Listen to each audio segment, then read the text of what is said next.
70টা মেয়ে পটানো পুরুষ তো নয়, বরং একটা মেয়ের সাথে 70টা বছর কাটিয়ে দেওয়াটাই আসল পুরুষ। তো আচ্ছা, সত্যি করে বলুন তো, আপনার পুরুষত্বের সংজ্ঞাটা কি? সংখ্যা দিয়ে মাপা কোনো অর্জন, নাকি গভীরতা দিয়ে ছোঁয়া কোনো অনুভূতি? আমাদের সমাজ প্রায়ই পুরুষদের হাতে একটা অদৃশ্য স্কোরবোর্ড ধরিয়ে দেয়। সেখানে লেখা থাকে কে কত শক্তিশালী, কার কত অর্জন, কে কত নারীর মন জয় করতে পারল।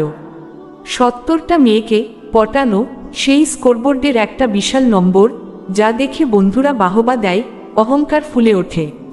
কিন্তু এই অহংকারের আয়ু কতদিন? এই জয়ের মধ্যে সত্যিকারের শক্তি কোথায়? এটা তো শিকারের আনন্দ, দখলের উল্লাস। একবার শিকার শেষ, উল্লাসও শেষ। এরপর নতুন শিকারের খোঁজ। এই চক্রে আপনি একজন শিকারী মাত্র, কোনো যোদ্ধা নন। কারণ আসল যুদ্ধটা 70টা ভিন্ন ভিন্ন নারীর সাথে এক রাতের নয়। আসল যুদ্ধটা হলো একটাই নারীর সাথে 70টা বছর কাটানোর। ভাবতে পারেন এর মধ্যে যুদ্ধ কোথায়? যুদ্ধ আছে মশাই, যুদ্ধ আছে একসাথে অভাবের সাথে লড়াই করাই। যুদ্ধ আছে সঙ্গীর অসুস্থতার সময় রাতের পর রাত জেগে সেবা করার মধ্যে। সন্তানের ভবিষ্যৎ গড়তে গিয়ে নিজের শখ আহ্লাদকে কবর দেওয়ার মধ্যে সেই যুদ্ধ লুকিয়ে আছে।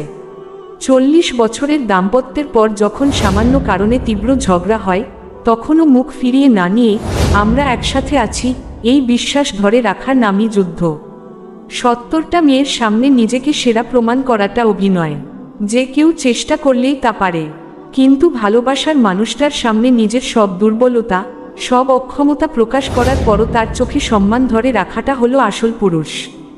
যখন আপনার সঙ্গীর চামড়ায় ভাঁজ পড়ে, যখন তার সৌন্দর্য সময়ের কাছে হেরে যায়, তখনও তার হাতটা শক্ত করে ধরে বলা, তুমিই আমার পৃথিবী, এর চেয়ে বড় বীরত্ব আর কিছুতে নেই।